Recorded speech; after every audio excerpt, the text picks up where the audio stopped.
Claudia, you are a journalist based out of Bavaria, Germany. So, and I love to ask this question of all of my journalist friends from around the world. What is something that's happening in your area of the world that most people don't know, but maybe they should if they're not from Bavaria?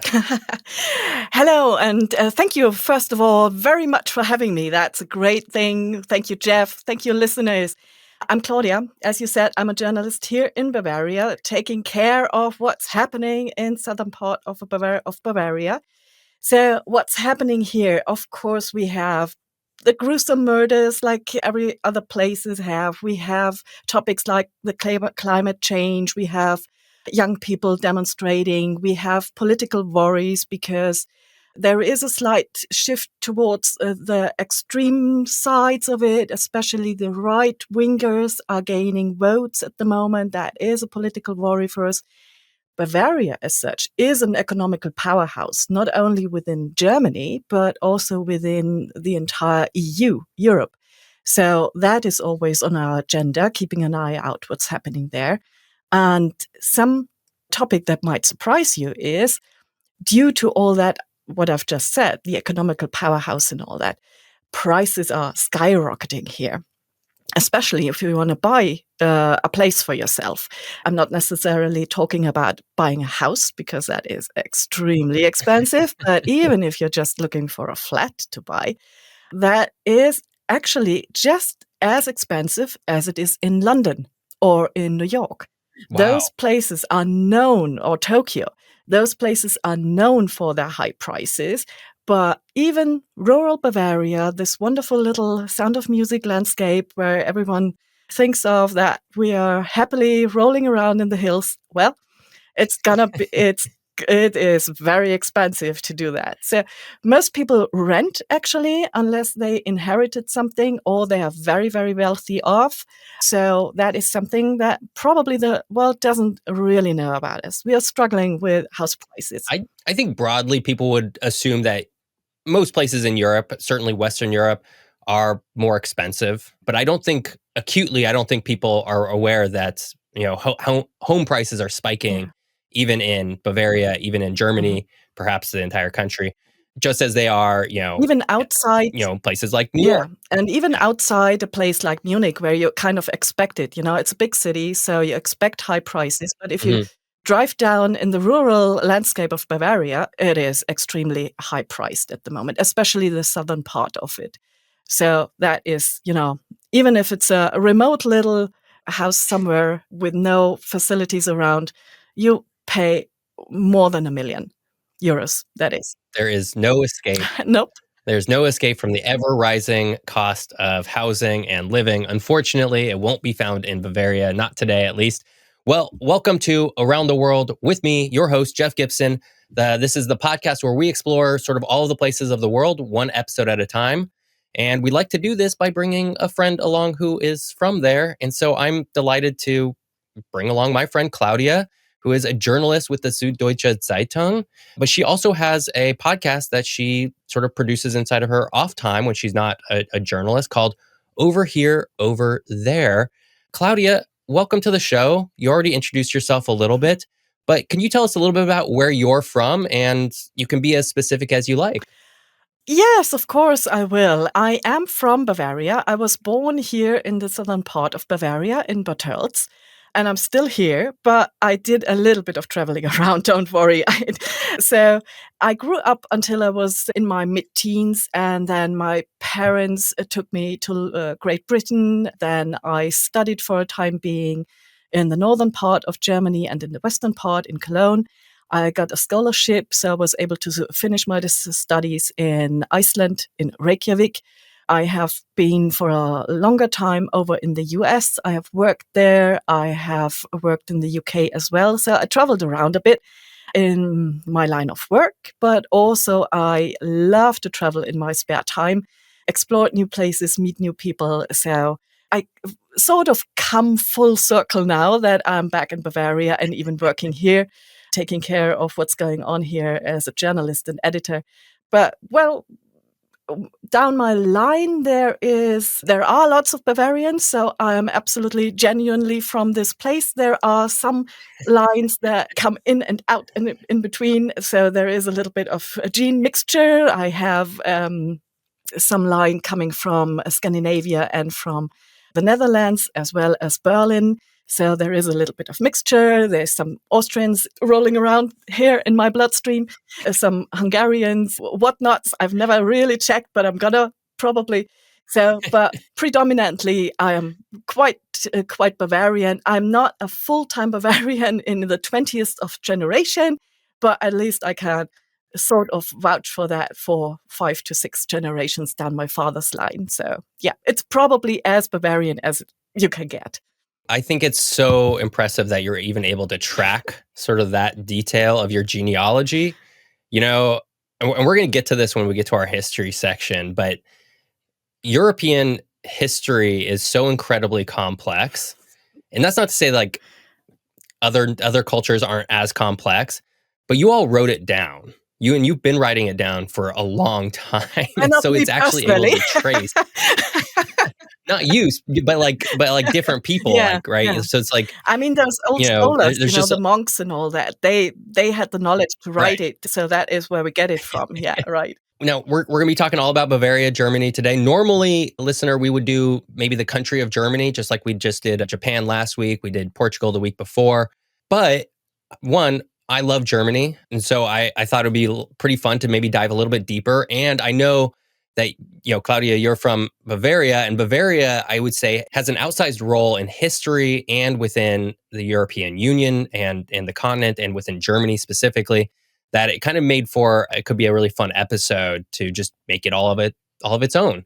And so that's what we're going to do. One day, I might do Germany as a whole, or maybe I'll just tackle the other states and we'll sort of tackle it piece by piece. I don't know. It's kind of what I do with Canada and the US, and maybe now I'm doing that with Germany. We'll see. We'll see what we do.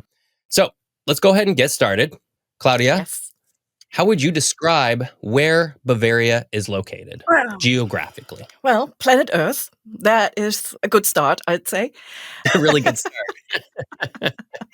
Well, it's in Europe. It is in Germany. It is a federal state, or Bundesland as we call it, in the southern and eastern part of Germany. It is sort of, if you look at the map of Europe entirely, it sort of is the heart of Europe. It's kind of in the middle. It's landlocked. It borders Austria and the Czech Republic, and it is the most southern federal state in Germany. It borders down the south the Alps.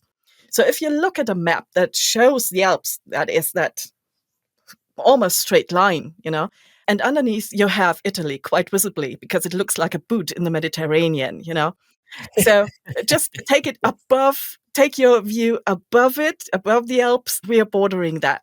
The Alps actually are more or less Austrian, but we got the upper part of it. So this is where Bavaria sits. You said something about how it's sort of the geographic heart of the European Union, or maybe Europe in general. Mm-hmm. I did find one really fun fact that I thought was really interesting, and that Bavaria is the geographic center of the European Union. Mm-hmm. Is located in the northwestern corner of Bavaria, which I thought was really interesting. That's very specific. So, people have time to find those out. Yes. Us geography nerds, we will find that out. We will figure out where those centers are. So, I have a question about Germany, sort of broader, if we can go up one scale, because it sort of tackles. I mean, this would apply to Bavaria as well. But would you consider Germany a Western European country, a Northern European country, or an Eastern European country, or all three? I mean, I know it's definitely not a Southern European country. We can probably cross that one out. Today, it's you caught me at a heat wave, so I might think differently about that. But I can give you a very, very clear answer on that. It is a Western European state and country. Absolutely.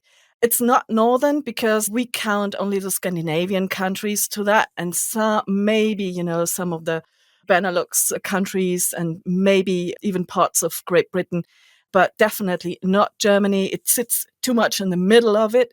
And it definitely is not Eastern Europe, because if you look at it, all the Eastern European Geographically, it starts where the Ural is. So it is, Russia and beyond. And even Hmm. politically, it has been very strongly connected to all the other Western European states, to France, to Great Britain, to Spain, and even looking further down it is very strongly connected to the US, of course, ever since World War II has ended. They kind of formed a bond together. So they share values of the Western world and of the democratic world. So that is quite different. And we had the Iron Curtain, as you know, and Hmm. that was a very, very strict line. Now that we got Eastern Germany back integrated into Germany, that has been beyond the Iron Curtain, of course, for a long time, but now it's back. It's a little bit different, but I'd say definitely, even with the former DDR, the eastern parts of Germany integrated, we are politically and geographically absolutely a Western state. Yes. Yeah. See, I love to ask this question because obviously people who are from any given state or country will have sort of a better understanding of sort of their position sort of within any given region, right? Here in the United States, it's, are you a Midwest state? Are you a West Coast state? Are you an East Coast state? These kinds of things. Within Europe, are you a Western European country? Are you a Southern European country? And I love to ask this because a lot of people start to get their own ideas just by looking at a map, and it's like, well, you have to understand the culture Yeah. to understand sort of how somebody's fitting within sort of any given region, Exactly. because it's not geographic boundaries that are really making that Yes. a thing, right? It's the culture, right? Yeah. How are people culturally attuned? Absolutely right. So I loved your answer. I thought it was really great. I love that you already went into sort of because I was gonna try and stump you a little bit. I was like, well, what about East Germany, right? Because there was very hard line there, but you covered it already, Claudia. You got it. You're stumping me here. We're gonna move to some population and culture stuff, but before we do that, Claudia, I have a quick question that will sort of help us sort of understand maybe a key difference between Bavaria and the rest of the country, and that is that Bavaria is largely Catholic and always has been Catholic to a degree, or maybe I should say more so than the rest of Germany. And I'm curious why this is. Like, how did this happen, and why is Bavaria this way, and maybe not the rest of Germany? Mhm. A very good question. I mean, it's one of those points where Bavaria kind of stands out a little bit within Germany. It is a very special county. It is very unique, sometimes a bit quirky, and that it is predominantly Catholic is one part of why it's a bit different than other counties. There are areas within Germany that are Catholic, quite closely knit, but Germany is more or less Protestantly dominated, and Bavaria is an exception, of course. And that roots back to the Middle Ages, actually, when the region was Christianized, because primarily that was done by Irish and Scottish missionaries, and they were Catholic. So, Oh, yeah, so that was the beginning of it all. And then in the 6th century, Bavaria was ruled by a dynasty called Agilolfing. And they were absolute strong believers in Catholicism. Catholicism, sorry, hard word. And since that was a rule by that royal family, it kind of, spread out. Another reason is since there were lots of monks and monasteries, nuns and nunneries around here, established around here, they were the scholars. They established schools, universities. So they passed on their belief to the next generation and next generation. So it kind of spread around in this kind of close circle, if you want to see Bavaria as a region, as a kind of close circle, by this combination of the faith of the ruling family and the monks and the nuns and the missionaries, and also because it was ruled by, later on, after the Agilolfingers vanished and the Wittelsbach family took over as reigns. And they are even more Catholic, and they maintained very, very strong bonds with Rome and the Catholic Church.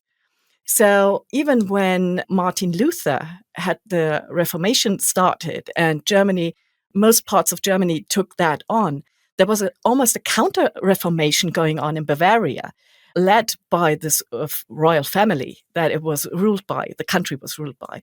So in combination with the political alliances with other Catholic regions in power, and the monks and the nuns in the monastery, they had all the power, this ruling family. So this was why it is so strongly rooted in this community in a way. So it became deeply embedded in culture, in a history. All the customs, the festivals kind of were founded and rooted by the church. Lots of churches, every village kind of has a Catholic church, still has. So everyone was kind of infused with those values and themes. And hey, they are, in a way, very traditional. So they kind of stick to it. Once they got something, they stick to it. And before you ask, I'm not a Catholic. No, I visited, I guess this was now a few years, I think it was back in 2018, but we did some hiking inside the German Alps down there. And I just remember as we walked by, the greeting was, I think it was Grüß Gott. Yeah, Grüß Gott. As you're walking by, which is, I think has its origins in something like good God, or no, not good Greet. God. What does that mean? It's like something, literally it translates greet God. Once you meet him, please give a greeting to him or her or whatever you would like to call it. So that is, of course, a quite religious greeting in a way. Well, let's go ahead. We're going to jump to sort of some population. We're going to talk about some of the cities in Bavaria. But before we do that, Claudia, well, we got to make a little bit of money. We got to do a little bit of capitalism, do some of that stuff, all that fun stuff that helps support this podcast, I guess. So with that said, we will be right back. We all want to feel healthy and energetic throughout the day. I know I do. But the reality is that I'm constantly running low on energy. And while exercising and eating right is great, it's become yet another thing on my daily to-do list that eats up precious time. That is until I found Field of Greens, a superfood powder that's made with real USDA organic fruits and vegetables. I've been taking Field of Greens daily for about 6 weeks now, and I've really noticed two huge things. The first is that I have a steady stream of energy throughout the day, and this means I no longer have midday crashes where I'm feeling completely zonked by 2 p.m. I'm sure Field of Greens will be just as helpful for you. But if it's not, you can get your money back. So there's absolutely nothing to lose. As part of this sponsorship, I got you 15% off your first order and free rush shipping. Visit fieldofgreens.com and use promo code Geoff. That's promo code GEOFF at fieldofgreens.com. Fieldofgreens.com.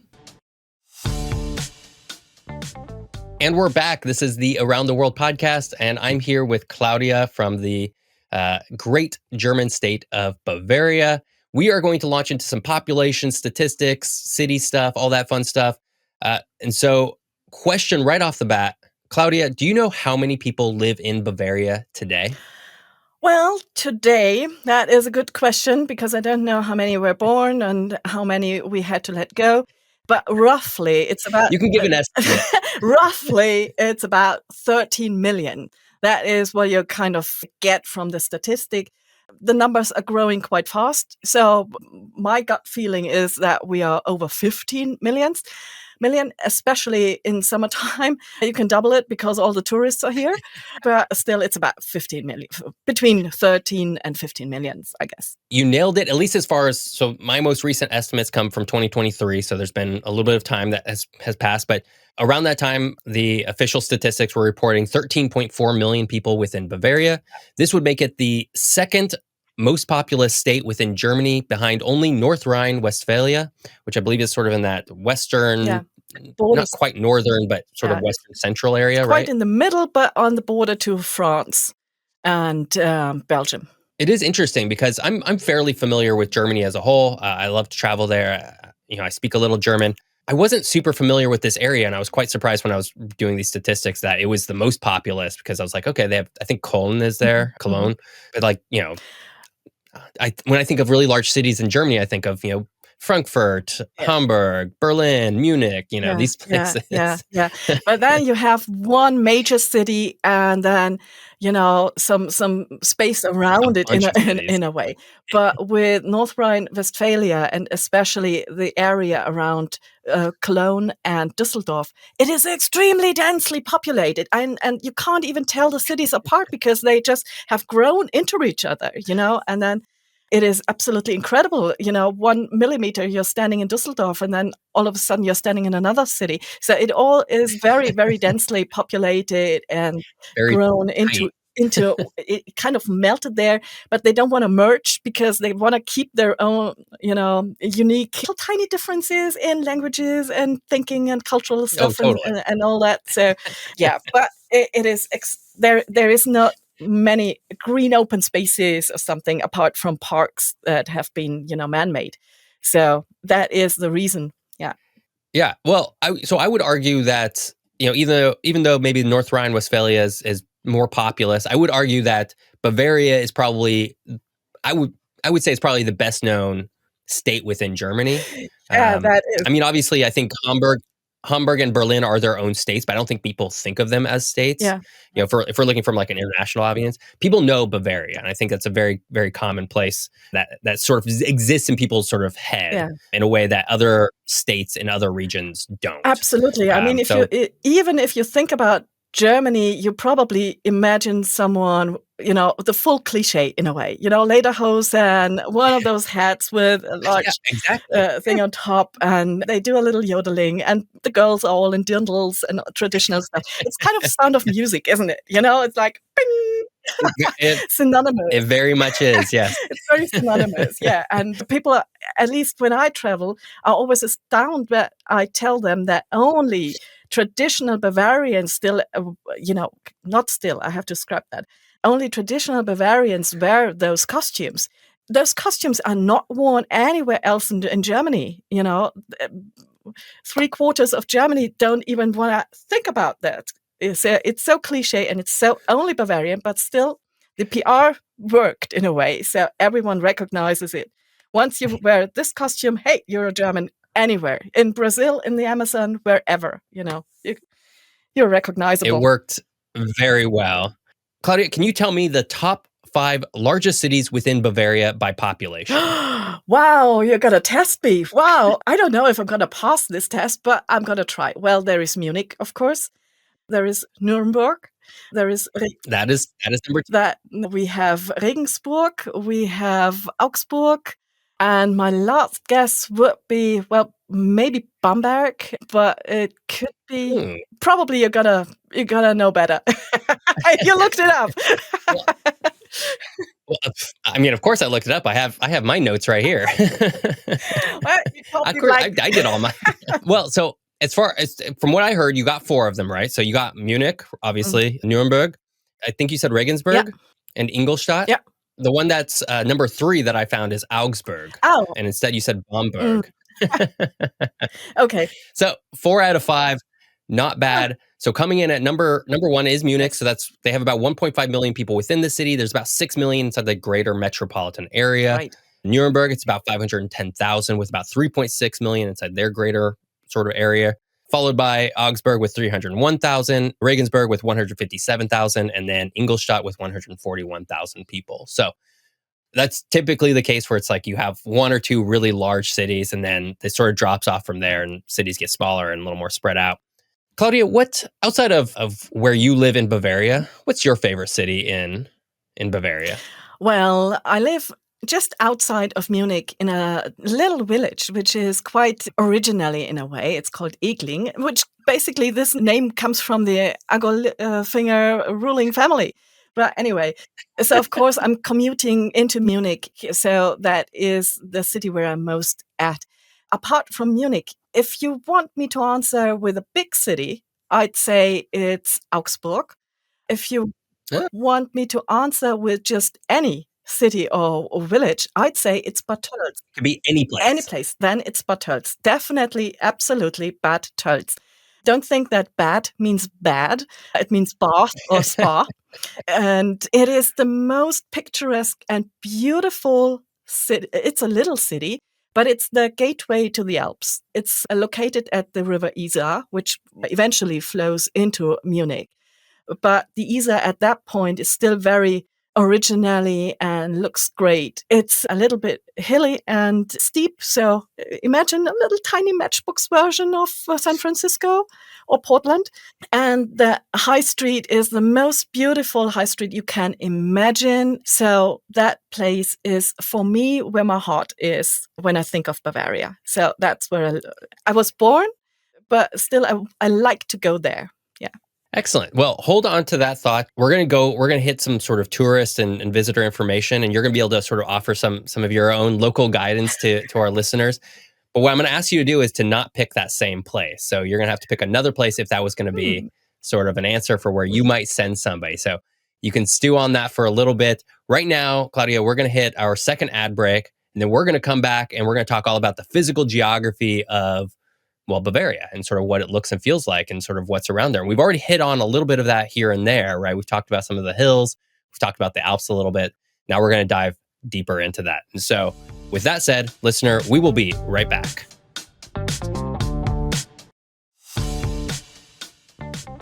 And we're back. This is the Around the World podcast. We are talking all about Bavaria with my friend Claudia, who is sitting there right now. Claudia, can you tell us a little bit about the landscape or physical features of where you live right now in Bavaria? Of course. Like you look out your window, what do you see? The window curtains are shut because of this recording. But if they weren't, I'd actually see a little bit of greenery. The next houses are about 100 meters away. And further there is a little bit of a May tree, ein Maibaum, as we call it in Germany, which is a painted tree that is erected in May by the young folks of the village, and they dance around. So it's a picturesque little tradition. There is a little restaurant there with a beer garden. So it's rural and wonderful. And if I were to look out of the window of the other side where my balcony is, I'd actually see the Alps.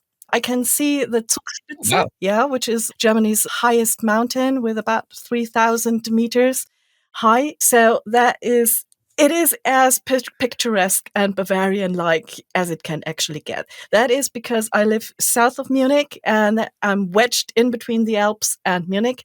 So it's where you have all the beautiful lakes, where you have the castles, where you have the mountains. So rolling green hills, there is a lot of greenery. There are a lot of picturesque lakes, forests, where you can hike. It is still a little bit quiet at times, which is quite nice. And if you remember The Sound of Music, jackpot, that's how it looks just around my place here. But I have to tell you, Sound of Music is Salzburg. So it's not Bavaria, but it just kind of, it looks the same. Yeah. I mean, Salzburg, it's just sort of on the other side. It's in Austria. It's just on the other side of the Alps, right? Or kind of over It's about an hour's drive from here, so it's not that far away. Okay. Yeah. So it kind of borders the Bavarian Austrian borders. Well, you happen to be situated in an area where you're like already hitting on like basically all of the top things around the physical geography of Bavaria. So much of this of Bavaria is dominated by what's called the Bavarian Plateau, which is a broad expanse of sort of these gently rolling hills. This idea, the Sound of Music-ish kind of idea of sort of the woman spinning around and like there's that song playing that everybody knows. The region is crisscrossed by a number of rivers, including a very significant river, which is the Danube. Mm-hmm. The Danube, which is Europe's second longest river, flows from west to east across Bavaria.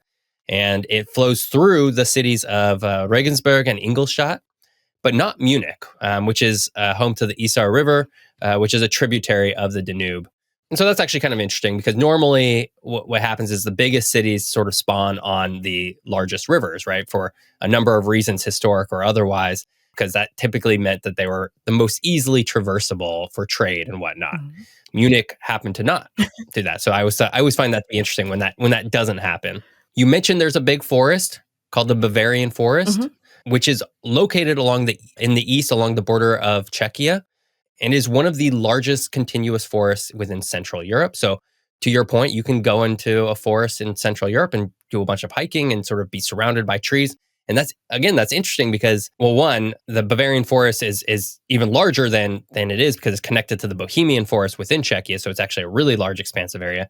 But it's interesting because I don't think most people associate Europe these days with large expansive forests anymore because of a lot of development that's happened and just people living there for thousands of years and cutting down forests for cities and everything like that. But you can actually find it within Bavaria if you Yeah, want. absolutely. And it's protected and it needs protection, of course, but still it can feel very much remote, and it's a wonderful hike, and it kind of sometimes reminds me a little bit of the hikes that you can do in Washington or Oregon or even in Canada. So if you're into that, if you are outdoorsy, you'll just love it there. Yeah. I'm here in Portland. I'm here in Oregon. That's actually how we met, because you were on assignment out here in Portland. So we ended up hanging out while you were out here. But I love it when any of my guests do a callback to sort of the Pacific Northwest, because I'm such a homer for it. But you're right. I've been to Bavaria. I did some hiking, and being in some of the forests is not, and sort of the mountainous areas is not that dissimilar feeling from hiking sort of in some of these big expansive forests over here, sort of the Cascade Mountain Range, which is sort of runs, from Canada down through Washington and into Oregon. Well, let's talk a little bit about the Alps, because you already hit on those as well. And that would probably be the thing that most people associate at least sort of southern Bavaria with. And that's because it is a very prominent feature of southern Bavaria.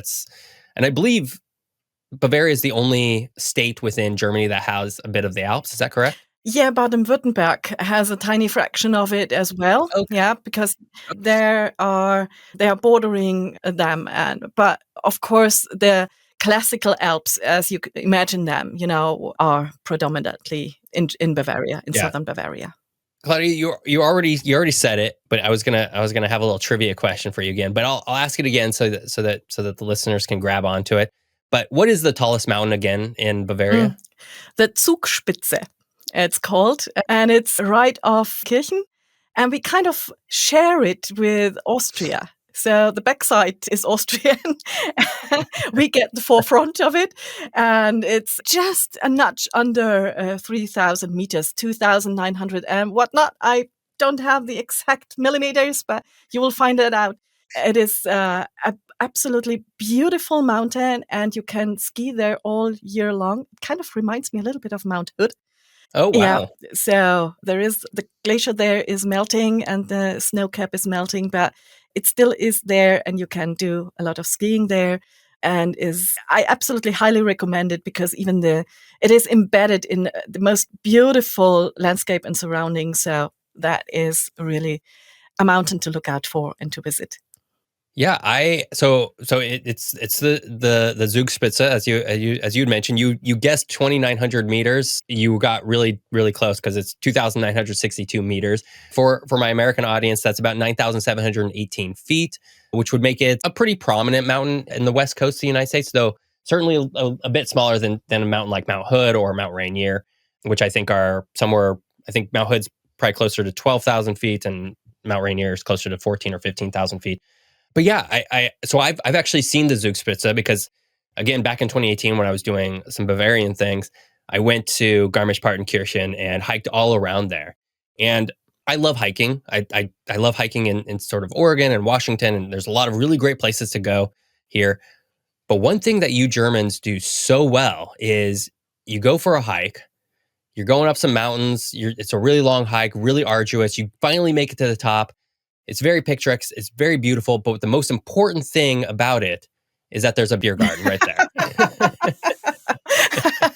Well, it's It's like the little things that make life worth living, isn't it? It's having a beer somewhere, after you've exhausted yourself, you need something to just regain energy. What's better than a Bavarian beer? Of course, it has to be a Bavarian beer. And it's not only about beer or alcohol, because alcohol-free beer is going through the roof here. But anyway, it's about Brotzeit, which is snacking. So you have a little bit here and there of, sausages or your vegan options. And so it is about giving yourself a little bit of treat after you've done and accomplished something. That's all about it, coziness and treating yourself. It has absolutely spoiled me. I love hiking here. I love hiking anywhere, but it's absolutely spoiled me, because now I do a long 2-hour hike in the gorge here in Oregon. go up and I reach the top and I'm like, I just wish there was a bar up here now. Well, Well, there is opportunity I for think you suffice listeners. it. I know, right? I think suffice it to say, Bavaria, the physical geography, everything we described, it's absolutely gorgeous. It's a beautiful, wonderful area of the planet, but it's not all roses and sunshine. Every place has some sort of issue. So, Claudia, what would you say was Bavaria's worst natural disaster? Apart from some politicians, you mean? Well, those would be human-made disasters. Well, force of nature, some of them think they are. But anyway, Mm, we had some devastating floods. And that is something we will have to prepare for the future as well. Because as you rightly said, we are crisscrossed by rivers and mhm. we are bordered by the Alps. So there is a lot of melting water coming at times. And once those rain clouds are hitting the Alps, sort of, it's kind of a natural barrier for them. They squeeze out all the moist they can get. So it rains quite hard. And with climate change and increased levels of heat, of course, more moisture is up in the air, gets into the clouds, and the clouds are raining even harder down on us.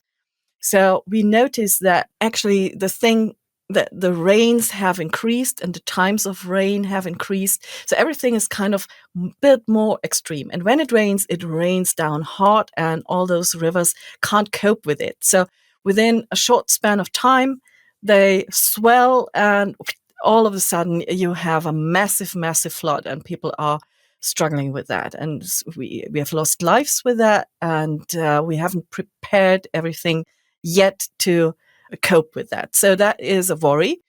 We are more or less spared from earthquakes because we are not on one of those tectonic plates. I can remember Mhm. that sometimes we notice those earthquakes that are going on in Italy.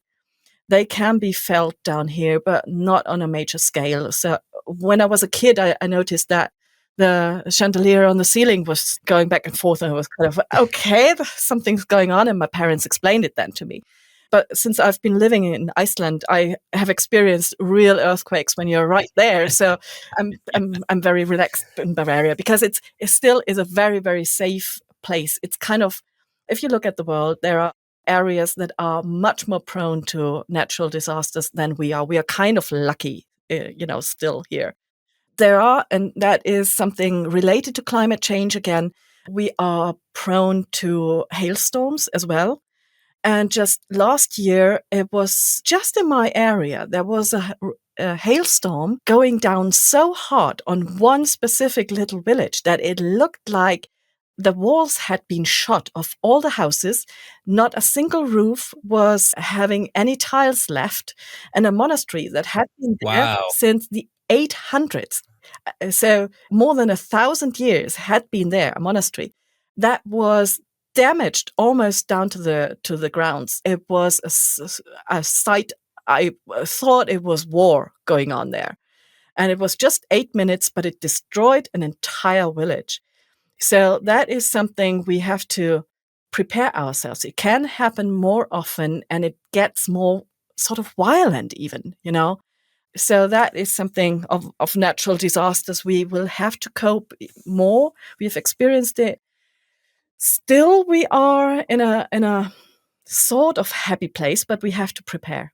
Yeah, I mean, yeah, to your point, you're probably not getting the sort of violent earthquakes or of Japan or maybe the violent Yeah. tornadoes of sort of parts of the United States or the hurricanes. Yeah, or the But the forest fires. I mean, they are major worry over there at your place, isn't it? Yeah. oh yeah, yeah. As we're recording this, there's a number of fires in Oregon Mm. and in California and Washington, and it's just become a yearly thing, right? It's annual. It's Terrible. this is now fire season. And that's a weird thing to say because that didn't used to be the Mm. case, but climate change is going to climate Mm. change and, things get drier.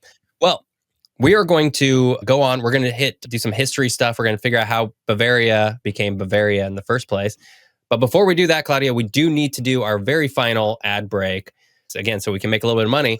And yeah, I guess, listener, go do some capitalism on behalf of the Around the World podcast, and we will be, I guess, right back. It's been a really fun summer for me so far. I've had plenty of barbecues, days on the beach, and a close friend's wedding. And throughout it all, I've been taking ZBiotics pre-alcohol probiotic drink to ensure that I feel great the next morning. Pre-alcohol is the world's first genetically engineered probiotic. It was invented by PhD scientists to tackle rough mornings after drinking. Here's how it works. When you drink, alcohol gets converted into a toxic byproduct in the gut. It's this byproduct, not dehydration, that's to blame for your rough next morning. Pre-alcohol produces an enzyme to break this byproduct down. Just remember to make ZBiotics your first drink of the night, drink responsibly, and you'll feel your best tomorrow. Last week was my girlfriend's birthday, followed by a very early gold medal women's soccer game on TV. Normally, this wouldn't be possible, but with ZBiotics, I was able to do both with no problem. Vacations, weddings, birthdays, and reunions, there's so much going on. So get the most out of your summer plans by stocking up on pre-alcohol now. Go to zbiotics.com/Geoff to get 15% off your first order when you use GEOFF at checkout. Pre-alcohol is backed with a 100% money-back guarantee, so if you're unsatisfied for any reason, they'll refund your money, no questions asked. And we are back. This is the Around the World podcast. We just ran through the physical geography of Bavaria. We've talked all about Bavaria today. We're going to start talking a little bit about the history of Bavaria because it has a complicated history. And I make this caveat always about every place we cover on this podcast, but this is not going to be an exhaustive history because it simply can't be. I would say it's not even going to be highlights of Bavaria because it simply can't be. There's too much history because, as I mentioned sort of earlier, European history is so complicated, mostly because you all wrote things down for hundreds and thousands of years already. And so like we're able to trace back sort of minute details in a level of degree that most places simply don't have. Again, that's not to say that other places don't have complicated histories, but the level of detail is pretty intense. So let's go ahead and start with maybe a fun question. Claudia, as someone who lives there and is from Bavaria, what do you know about the history of Bavaria that you think most people not from there would never know? Probably that it is complicated. But I think one of the most interesting aspects is how deeply connected it is to noble families, noble dynasties, actually, that we were once a kingdom and that we have traditionally more bonded with Austria and other countries than with any other duchy or a county within Germany. So there has been a rivalry between the Prussian states and Bavaria. So that we are one union, one country at the moment, or now, let's say now, hasn't been all done that naturally or formed naturally. It was a struggle to come where we are now. And it was just by some very interesting interconnections and ongoings and wars that we are where we are today. It could have easily been that we were an independent country or that we were just part of Austria or even part of Rome. Mm-hmm. There are ties to Italy, there are ties to Austria, of course, but they are stronger than they are to Berlin.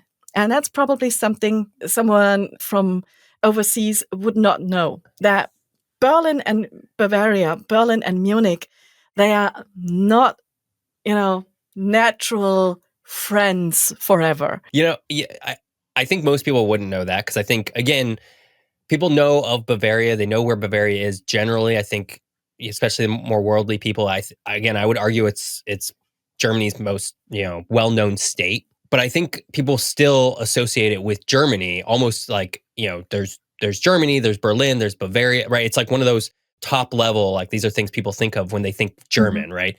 The Lederhosen, these very iconic symbols of Bavaria. They think of it as being German.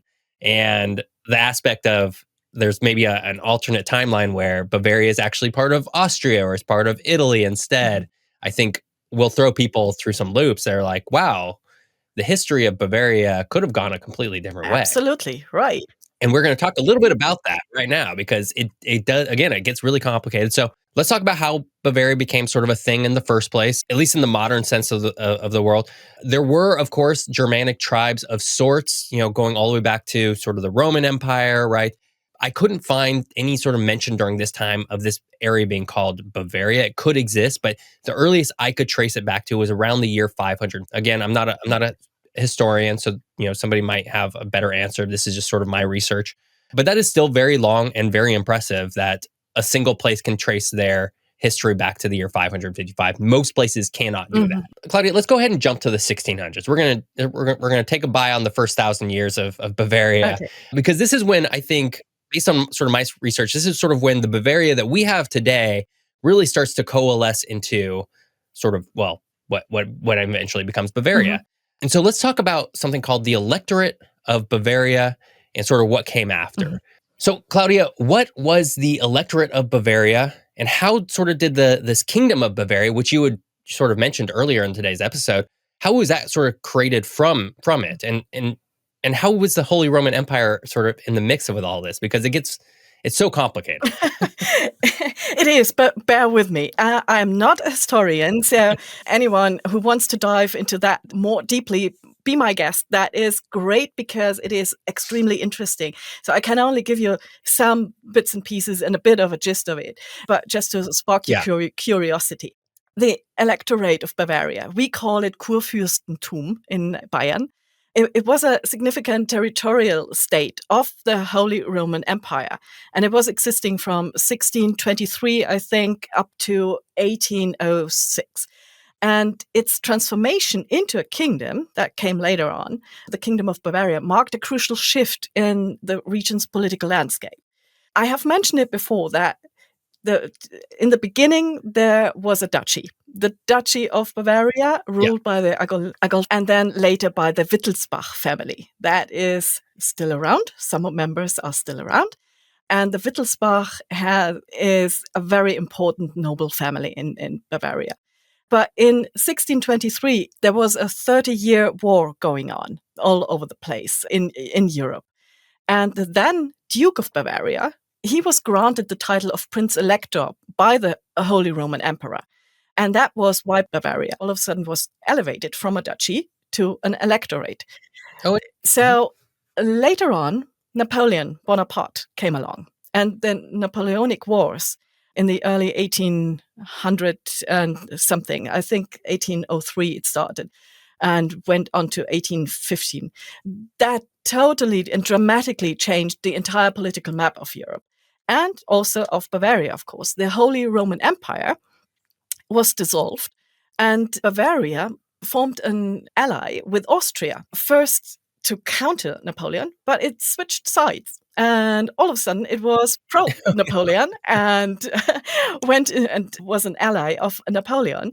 And in recognition of that support, Napoleon elevated the electorate of Bavaria to a kingdom. So it kind of played the political cards that way and got one step ahead, and all of a sudden, Bavaria was a kingdom. So, and that was, as far as my school knowledge goes, in 1806 that it became a kingdom.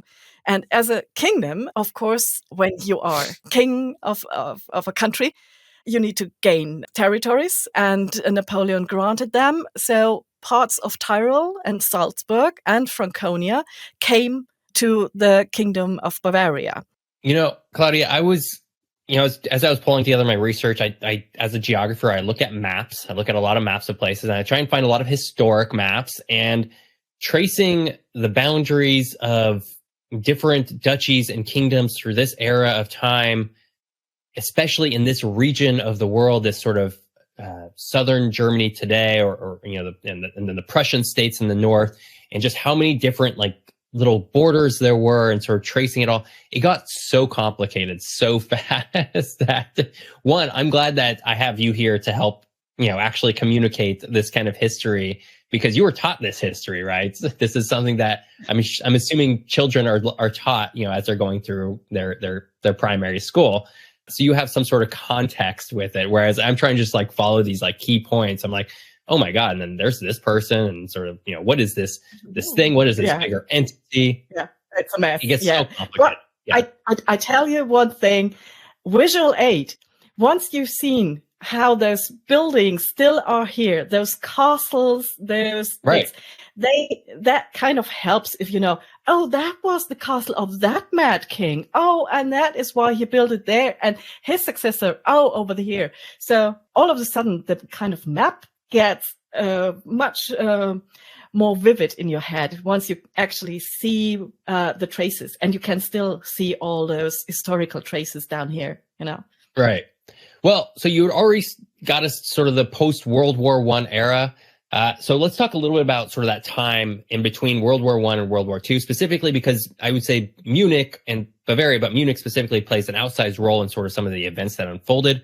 And that is specifically the infamous beer hall putsch, which occurred when Hitler tried to seize control of the city in 1923. Apparently, he was going to try and make that his sort of stronghold of his fascist sort of regime. What was it about Bavaria, or I guess maybe Munich, that was so alluring and I guess allowed for Hitler to make this attempt? Which he failed, but we all know how in 23 he failed, but we know how things worked out in the end. Well, it's a hard question what exactly led to the fact that Munich was more or less the hotbed of those ongoings at that time.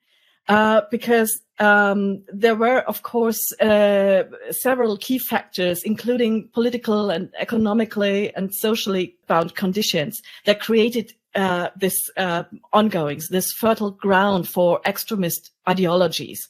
And there were those key factors were all over the place, all over Europe, but also all over Germany. They are, as far as I remember, what my history teachers and my ancestors told me, they were down to the harsh terms of the Treaty of Versailles after the First World War that had created such a resentment within the Germans because they felt utterly humiliated and unfairly treated, and they were starving. There was no employment. They were unemployed. They were hopeless. They were desperate. They were really in a very, very bad place. And when people are so utterly unhappy about their lives, if they don't see where it's going, if they can't take charge of their own happiness and luck and forthcoming in life, that unfortunately sometimes is the fertile ground for extremists to swoop in, tell them something they want to hear, even if it's a lie.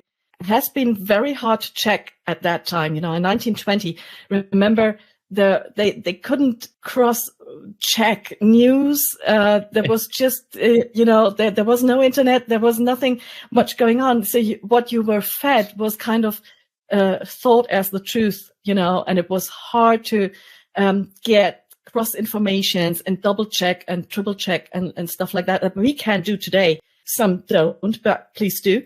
Anyway, so it was a harsh environment. Political, economic, and social conditions were hard after the First World War. So that all led towards this kind of hostile environment.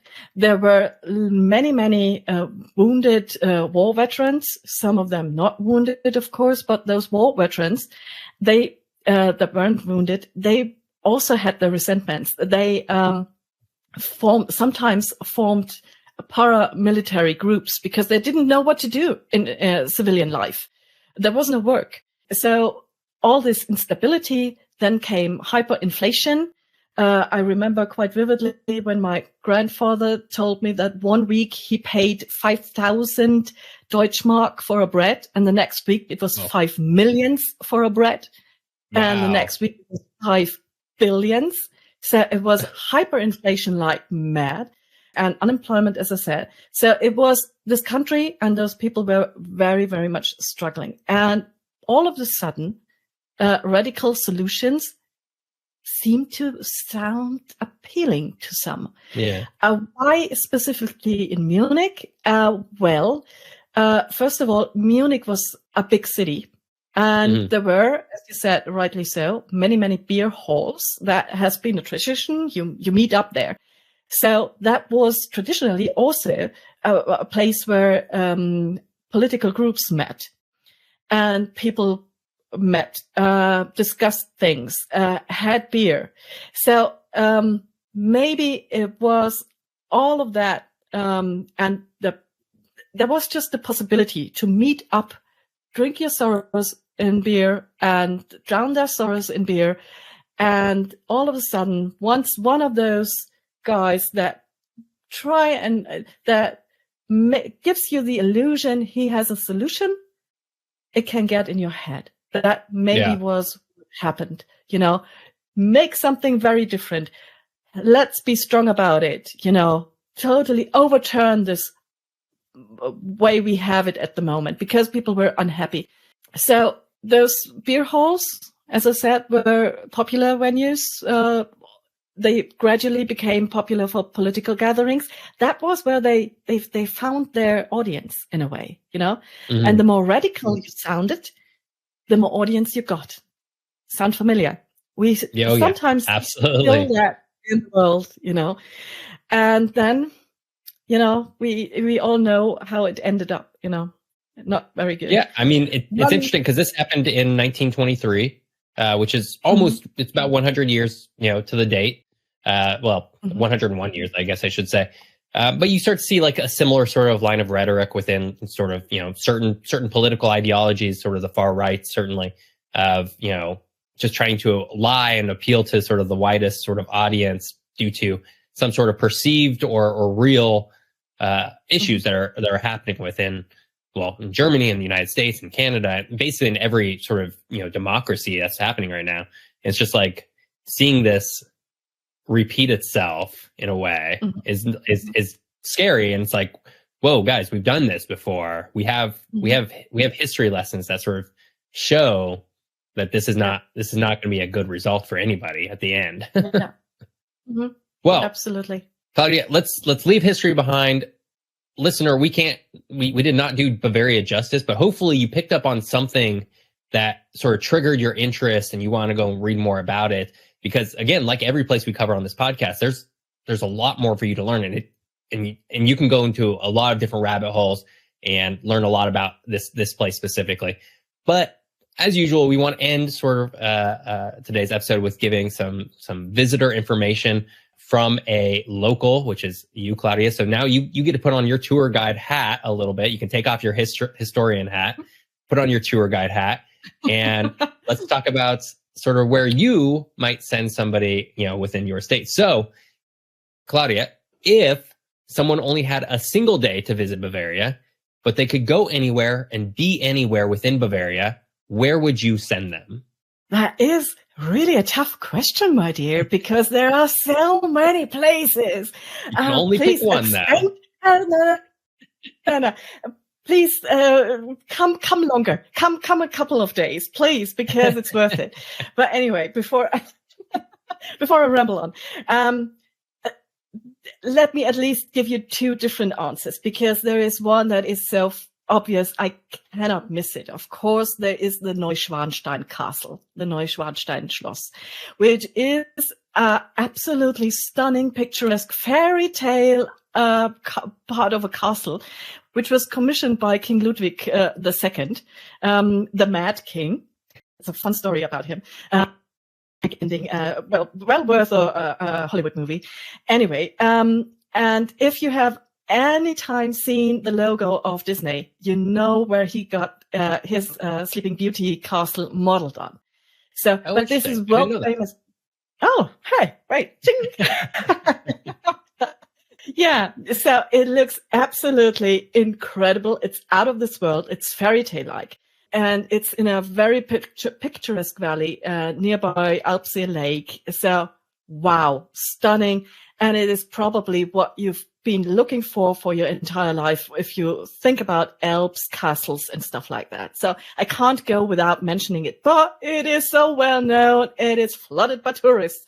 So my tip is visit it in autumn or winter, because it's wonderful when it's blanketed in snow, or the autumn leaves are there, and it's not as crowded by, people. So yes, it's touristy, but still, if you're gonna be in Bavaria just for one day, you have to take that in. But I give you one very underrated castle that is, in my eyes, even more interesting because it is underrated, and it is one of the longest castles in the world, and it's called Burghausen. And it is stunning. It's historically important. It belonged to the Wittelsbach family. Told you about them. So it's a massive stronghold, and it looks absolutely fabulous. So it's up on a hill, and there is a river going across. So your friends won't believe the pictures you take there. So that is definitely, if you're into castles, hey, check out Burghausen.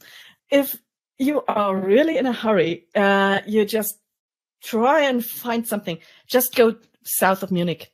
Fly into Munich, and don't look up north, west, or east. Just go south, because that's where the beauty will absolutely stun you. You can't go wrong. You will find the most wonderful beer gardens that are unique and originally and truly well done. You can't go wrong. Just go south of Munich. Hey, and Bad Tölz. Yeah. Well, so I love that you already hit on a couple of castles, because as my listeners know, I love castles. Basically, whenever I talk to somebody who's from Europe, I have to ask, what castle should I go visit? So you gave me two. I already knew about Neuschwanstein? Neuschwanstein. Neuschwanstein. So I already knew about that one because I've seen the pictures. I haven't been to it yet. But the second castle, I'm gonna write down, because that seems maybe my kind of tea right there. Well, let's talk a little bit about Bavaria and tourists. So you'd already mentioned sort of it being over touristed a little bit. Not uncommon for a lot of places in Europe, as it turns out. So as of June 2023, Bavaria is the most touristed state in all of Germany, with nearly 9 million visitors and 30 million domestic visitors. So 9 million international, coming from places such as the US or other countries inside Europe. Does this number surprise you? This sort of 9 million and 30 million? Not at all. Okay. I mean, they're just going down there. There is one of those bigger streets right across my place. So sometimes I can wait for an hour until I find my place to swoop in the street. It's absolutely not, because it's rightly so. I mean, it's one of the most picturesque and beautiful places you can think of in Europe. So right. Of course, people flock here, want to see it, want to relax. It still has a very unique and a cool vibe to it. So you can go skiing, you can go swimming, you can go hiking, you can come with your family, you can come as a couple, you can come solo. So it's a safe place, still stunningly beautiful, quite reachable. The infrastructure is there. People do speak English because we have it in school here. We teach it our youngsters, so you can get by. So of course it's all there. Yes. And still there are places that are, still quiet enough for us locals to enjoy, even in high season. So yeah, there are places that are overcrowded during holiday season, but others are not. So it kind of is still okay to come here. Yeah. Be welcome. Well, I had a guest on from the Netherlands a few weeks ago, and we were talking a lot about sort of the Europe's over tourism problem. And we hear about these stories, such as in Barcelona with the I think there was a story that recently came out about like the residents spraying water at tourists or something, basically saying go home, we have too many tourists, something like that. But we talked about Amsterdam with how it relates to the Netherlands. And so I have sort of a question for you. Is Bavaria or maybe Munich considered to be over touristed in that sort of same vein? The officials would probably tell you yes. Unofficially, I can tell you absolutely not. It is still very well distributed with, so you can fan out because not all the sites are in one place. I mean, it's it's spread out. So you take a rental car or you go by train or whatever, just 1 hour outside of Munich to see one of those castles. So the tourists are spread out in a way, and it's still, it doesn't get that crowded within the city, apart from when there is Oktoberfest, of course, because that is all centrally located then. But if you just go for a holiday in Bavaria, you probably are going to stay in Munich in a hotel or Airbnb or whatever.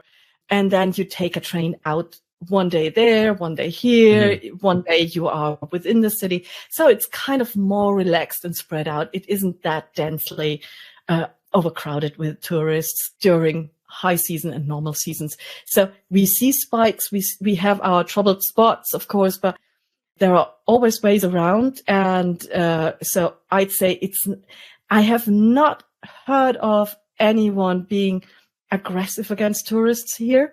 That is a very good sign. So, yeah, I would say it's kind of maybe one or two sigh a couple of times, like, oh, well, you can't find a parking space here or there. But we haven't heard or reported anyone spraying them with a hose with water or whatever. So no, it's thankfully not at that place. Yeah.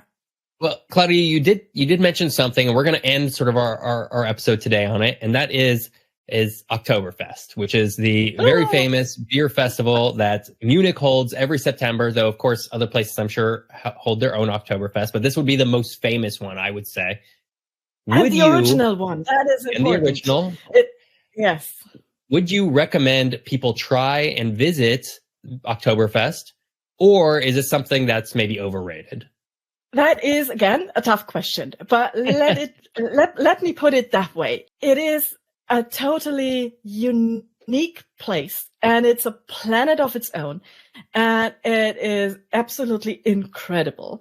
Of course, it's the original one, and I'd say if you are into that sort of thing, if you are not put off by crowds or drunken people, if you like fun parks, merry-go-rounds, festivals, if you're that sort of person, by all means, you have to see that, because any other Oktoberfest you may have visited somewhere is nothing like the original. So don't get any ideas. It is absolutely unique, and it's incredible. It's massive. It's an entire city of its own, with one street just lined with massive tents where you can eat traditional food and drink beer. And the other street is full of those crazy rides.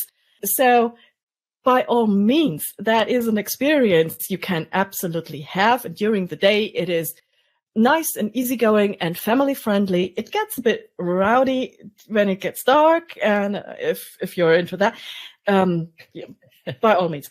But don't mistake it for something that is, something we actually do, or that the costumes are all original, or that we all run around during our everyday life. No. Someone actually said to me, it's like an elevated Coney Island. It is a planet of its own. It has its original roots down in a Bavarian festival that was actually invented because a royal family member had a wedding. So they had a fun fair for the people and the audience and the common folks, and it just grew into this extremely unique place. Go for it. But if you want to experience the traditional, rural, normal Bavaria, you don't have to. Come. If you go to the Oktoberfest, come as you like. It's a fun place where everyone wants and shall have fun. Don't go into any lengths trying to be dressed originally, because you will always not be able to do that. You can buy their stuff, but it's not the original one. It might be original for Oktoberfest, but it's one of those villages here.